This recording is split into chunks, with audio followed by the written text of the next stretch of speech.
Hi everyone, Paul Akers, host of the American Innovator. You know, the innovative spirit is alive and well, and everywhere I travel around the world, I bring back ideas and creativity to share with my audience to continuously improve and change the way we live. Welcome to the American Innovator. Well, hello everyone and welcome to the American Innovator. We have a very cool show today. We have Jon Cantin all the way down in Perth, Australia. Welcome, Jon. Hey, how you doing? Well, it's good to have you on the show, and I'm doing good. I'm a little tired. It's 8 o'clock at night, but it's early for you. What time is it there? I think right now it's noon, so it's not that bad. Okay. So, and it's 40 Celsius down there, so it's blazing hot. Yeah, and the air conditioning isn't working back here either, so you might see some sweat coming down my forehead. It's not because of the video, it's because of the heat. Oh, wow, that is really warm. So now I'm in a different perspective because my toes are cold. But anyways, Jon is a fascinating guy. Jon contacted me about 3 or 4 weeks ago. We started a dialogue back and forth about different subject matters, and it turns out that Jon is a CNC expert. It isn't very often, that you come across people who are this knowledgeable about CNC, computer numeric control machinery. And Jon just fascinated. I said, wow, you would make an awesome guest on the show because you're really out there.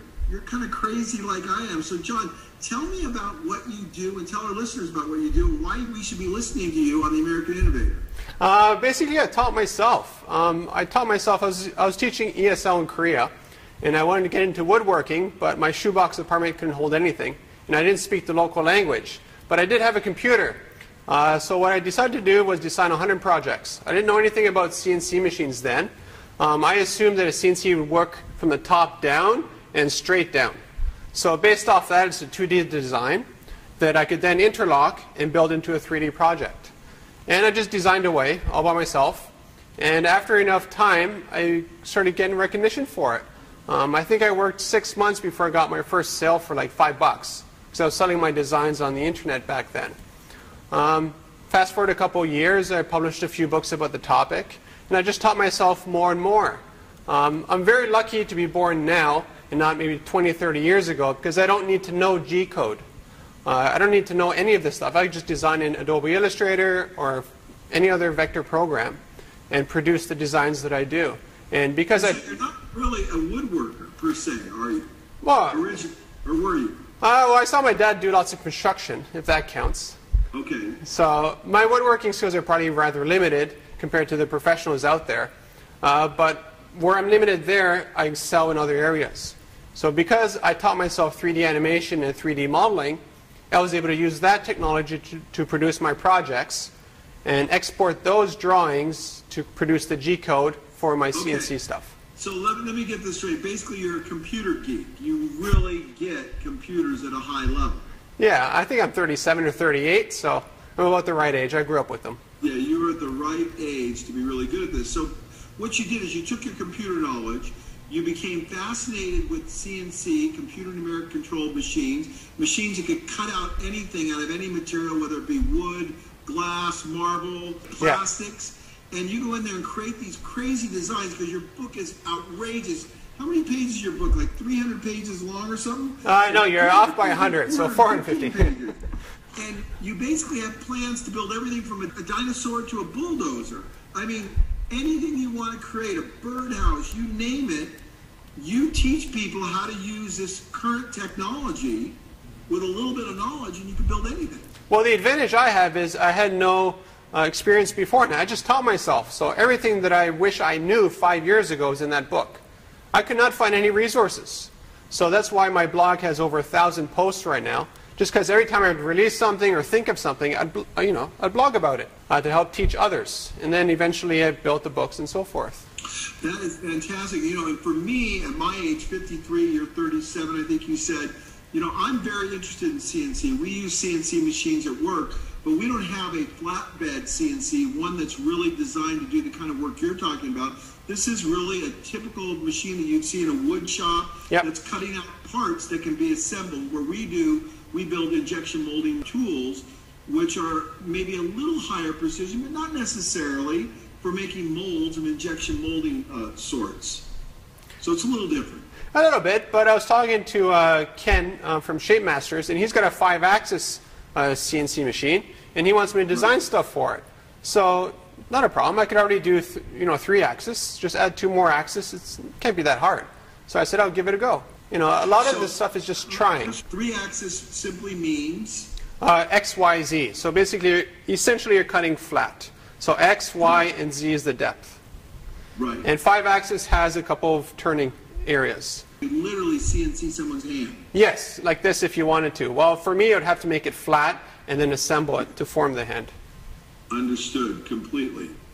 And so you came up with this concept of making CNC basically accessible to everyone. It sounds like that was the goal, correct? Yeah, definitely. It's really, well, I'm pretty biased because I taught myself, so I taught myself how to design for them. But yeah, I think it's pretty easy. I'm to the point now where I can pretty much design anything. It's not very difficult for me to design projects. I have this massive trike behind me here, and one of my buddies designed one of these things, which looks really amazing. And this is mind-boggling. But it's easy stuff, at least to me and the people I hang around with. All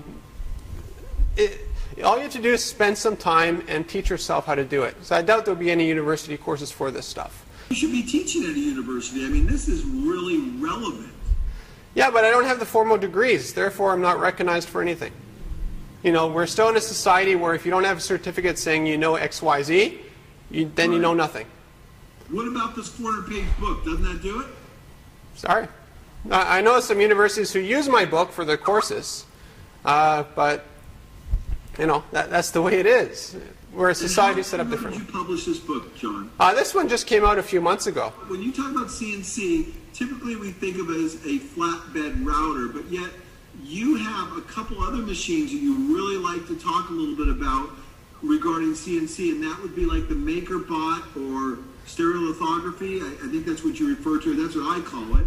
And then also laser engraving. Those are the 3 different ones, or there's more? Oh, there's a lot. So there's laser. So just behind me here, I have a 300 Flex from Trotec, which basically is a laser cutter and engraver with a CO2 tube and a fiber tube. So if you want to engrave steel, you can do that in one process with this machine. Router, I use a ShopBot. So that's a CNC router, probably like you're familiar with. And then you have plasma cutters and so forth. But plasma, CNC router, and CNC laser, basically the design process for all of them is essentially the same. They're all 2D, and they're cutting from the top down.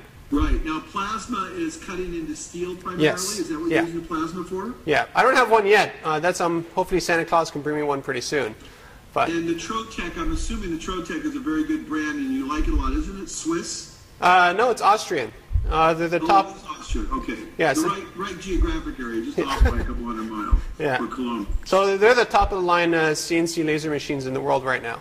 And they're owned by Trodat, which is the world's largest stamp manufacturer in the world. And I read in your book that, the Chinese are coming on strong with the laser engraving. But you're really not in favor of that because the software backup, the support, is that really the case? Because you can get them very, very inexpensive. I looked in recently to buy a Trotec compared to a Chinese knockoff, and I mean, the difference was huge. Oh yeah, it's a massive difference. I have 3 friends who bought a Chinese machine. One of them, after going through 10 tubes in 4 months, got it bought back. Just the consistency isn't there. They might be ISO certified and all these kind of things, but one machine would look very different from another one, even though they're built around the same time. So maybe in a few years they'll be consistent in quality, then you'll be all set. But until then, I'm definitely going with more European or American manufacturers. Same thing with routers and so forth. And Epilog is another manufacturer of the laser engravers. Yeah, right? Yeah. They just came out with a Fusion, so they have some really good laser cutters as well and laser engravers. They're massive in the States. And is it a U.S. brand? Yeah, Trotec is an Austrian, and Epilog is American brand, yes. And are they comparable, or no, Trotec's better in your mind? They're just different. They're different machines for different people. Again, there's a price difference between them, but I don't work for Epilog and I don't work for Trotec. I just asked the director for Trotec Australia if I could film here, because I thought it would be more interesting having a nice background than a white wall. Yeah, that's fantastic. Yeah, they're amazing machines. I've seen them at trade shows. I like them a lot. Okay, and then what about additive manufacturing or stereolithography? Let's talk about that a little bit, because that's your passion as well. Yeah, well, again, my background is 3D modeling. So 3D modeling is essentially what you need to make 3D printing. 3D printing is bottom up, and you just sort of print. There's two real levels for the consumer marketplace. There's the Cube by 3D Systems, and the comparable to that is the MakerBot replicator and those sort of things. Yeah, okay. We used to have a $50,000 machine, which was a well-known brand that all the technical people would buy, and then we bought the MakerBot for a couple grand. And I'm going to be honest with you, the MakerBot's just as good. Yeah, well, it depends what you're doing with it, right? I know for me, you have an extrusion machine just like I do. You can't make internal parts. You can't make gears that work in one shot. You have to make them separately. So it does have limitations, but if you build within those limitations, they're actually pretty powerful machines. So where do you think additive manufacturing is going to be in 5 to 10 years? I mean, you're a brainiac. You're one of those ones who's aware of the trends that are going on, because the trends are, what it looks like is that this whole additive manufacturing is going to completely dwarf traditional manufacturing in a short period of time. It still has a lot of cost and time issues. I did a 3D print the other day. The size was maybe this big, and it took 12 hours. Now, if I take 12 hours on this laser thing, I could probably make, I don't know, maybe 4 or 5 trikes. So it does have limitations for platform size and the speed, but that's going to increase in speed and increase in platform size over time. And so with the laser engraver, you're making the trikes, so you're cutting out the wood parts. Is it wood parts primarily on the laser? With the trike, I made this one with a ShopBot, but you can use the same files to cut it with the laser, just as easy as a plasma if you wanted to. And how thick of wood are you cutting with that Trotec? That would be 6 mil. I can cut thicker, but that's just the material I use. I found, like I sell a lot of designs all around the world, and there's a lot of issues with getting a specific thickness of wood available everywhere. I used to design at 4 mil, and then somebody would say, well, we only have 3 mil here. Or maybe people in Iran just can't get, they just have 7 mil. Yeah. So because material consistency is not available everywhere, I found that 6 mil basically works everywhere. Okay. So I scale my designs to that, and because of my design process, everything is based off the material thickness. So it's very easy to scale model up or down because I don't use any measurements other than the thickness. So what's your preference if you can work with a flatbed router, CNC, a laser engraver or cutter, or additive manufacturing and stereolithography, the MakerBot? Do you have any preference which you really gravitate towards, which you enjoy more? No, they each have their pluses and minuses. Like I love using the ShopBot. It's great fun. I definitely want to get a full sheet router for that because my platform is rather small. But that's like driving a manual car. You have to worry about the hold down. You have to, play with a lot more things. With a laser, such as the Trotec, I just put the board in and press play. So it's like driving an automatic car. Plasma cutters, again, it's sort of in between. 3D printing is probably the most brain-dead one of all of them. You just press print, but you still have to model the project beforehand. And do you do most of your modeling in SolidWorks? What program do you use? I use 3D Studio Max, so it's definitely not a design program for CNC machines, but it's what I taught myself, I don't know, 10, 15 years ago. And I'm assuming it's pretty easy to use? No, it's pretty, well, for me it's easy, but it has a very, very steep learning curve. It's the program they used to make Spider-Man and Hulk and these kind of things. Okay. So it's wicked overkill. So if someone's interested in getting into CNC, they don't have a CNC, they don't have a laser engraver, what's the advice you give them besides, they should obviously read your book. Your book's I was going to tell you that, yeah. So the first thing, buy my book. The second thing is probably learn how to do vector drawings. Because with 3 of these 4 CNC machines, it's just 2D and you're cutting from the top down. So once you're How does someone learn how to do vector drawings? Talk to me about that. You just Someone has no familiarity with doing vector drawing. Okay. What do we do? Well, you draw a circle. So Yeah. you choose a circle, and let's say Illustrator. There's a few other programs, Inkscape and that kind of stuff. Inkscape is a free program that does vectors. So if you just draw a circle, you save it, you print it to a Trotec, you'll cut out a circle, or you'll engrave a circle, depending on the settings. Same thing with the ShopBot. But would you recommend Illustrator as the program that people would? No, some people use Corel. Some, you know, it's up to you what you use. It doesn't really matter, as long as you can export it to an EPS file or a DXF or something familiar with the CNC machine that you use. You're fine. Right. So the CNC is going to read an EPS file or DXF or AI or whatever it is. Usually there's an interface. So you have the CNC machine, the physical one, and then you have the job software, and then you have your design program. Again, each manufacturer has their own system. Trotec is nice because it's just a print driver. So basically you just print, literally from Adobe Illustrator, which is what I use, or Corel or Inkscape, and it does it. It's just pretty cool. You could place it where you want it to cut. I have a lot more control with the Trotec than I do with my ShopBot.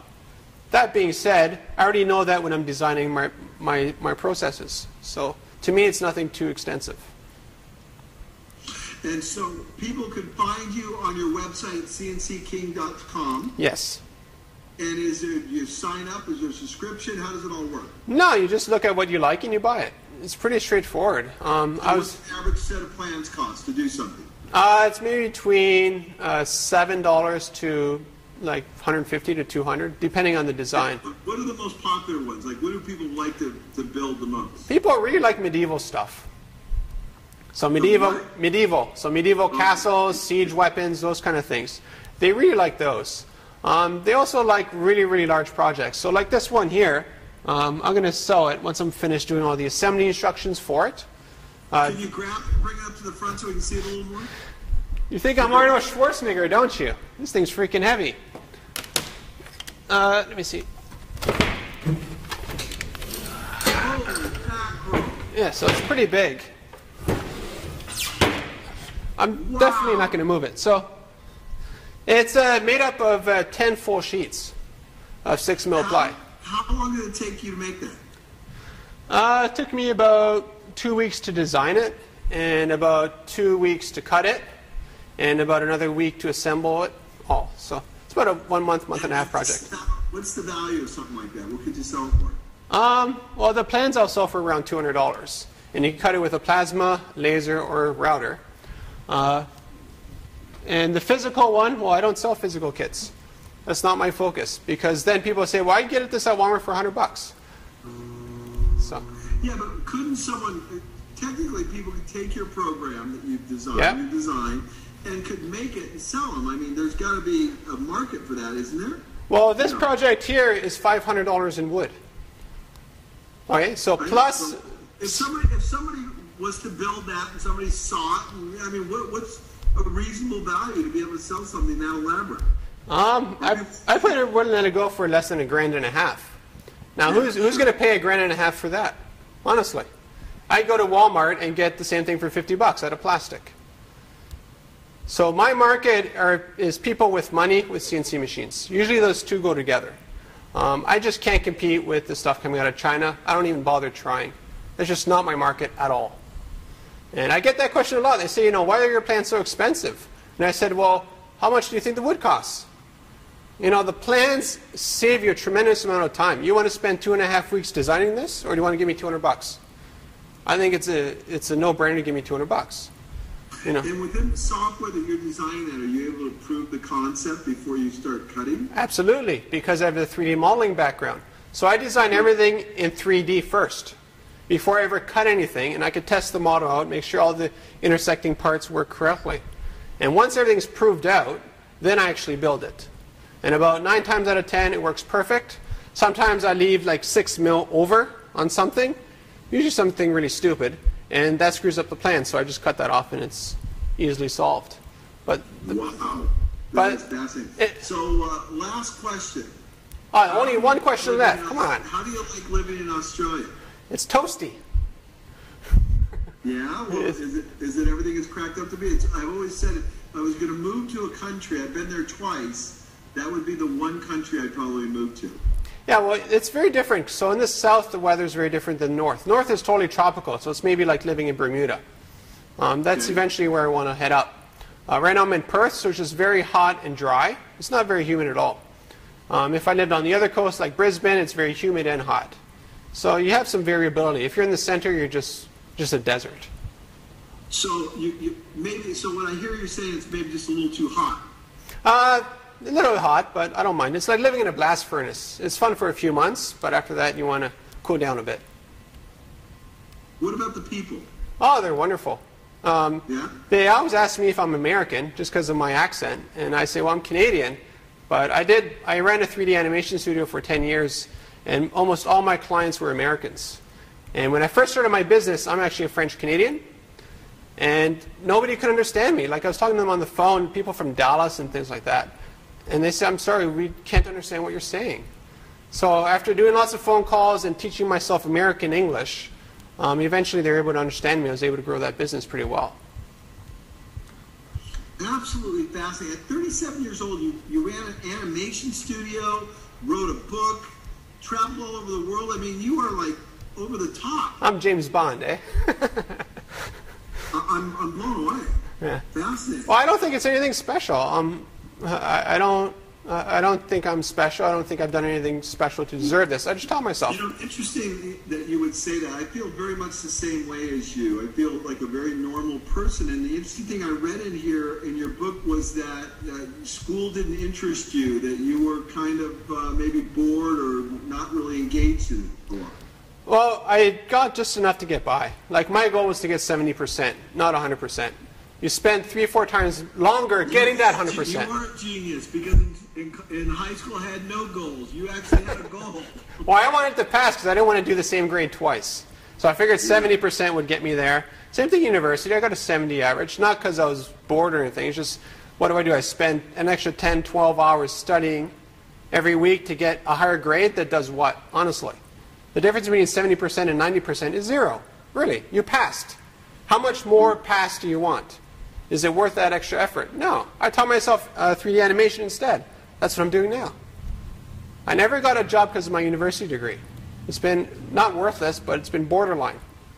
I have these skills in the business, 3D animation, all that stuff. I taught myself during university. So. Fascinating. Absolutely incredible. Well, I know the timing could not have been better for us because we're moving into a brand new facility and we want to buy a flatbed router, a CNC router. It's on our list along with the laser engraver. And to run into you with so much about that, you're like the world authority on this subject. It's really a great resource. So anybody that's interested in CNC technology, Jon is definitely the one, and his book is fantastic. And I really appreciate your time, Jon, and your friendship and just your knowledge. I mean, it is off the charts.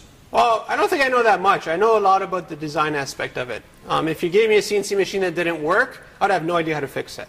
So yeah, my skill set is very specific. Very humble, and that's really good. It makes it that much more interesting. But you are one knowledgeable guy. This book is outrageous, and what you put together as a resource for people is unprecedented. So just want to thank you for taking the time to be on the American Innovator.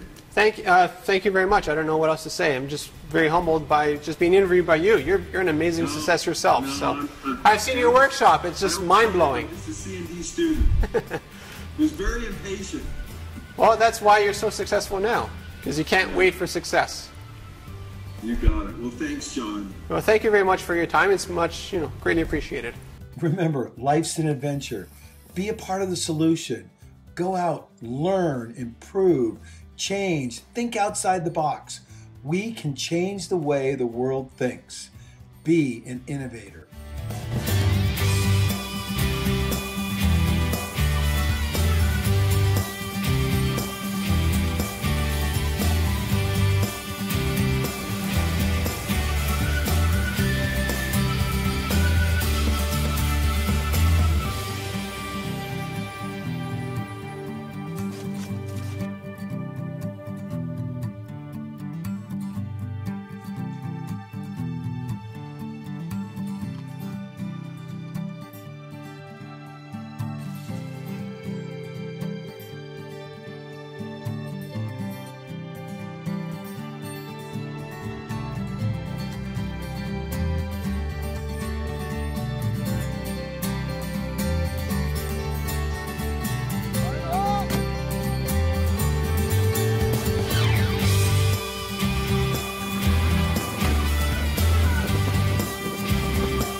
really got to stop getting myself in these situations. That's a leopard, and that's an elephant. Yes, and this is a cheetah. Like, oh, I saw Here, that. kitty, kitty, kitty, kitty, Oh, kitty. cute. He wants to play. Uh-oh, uh-oh. Got it.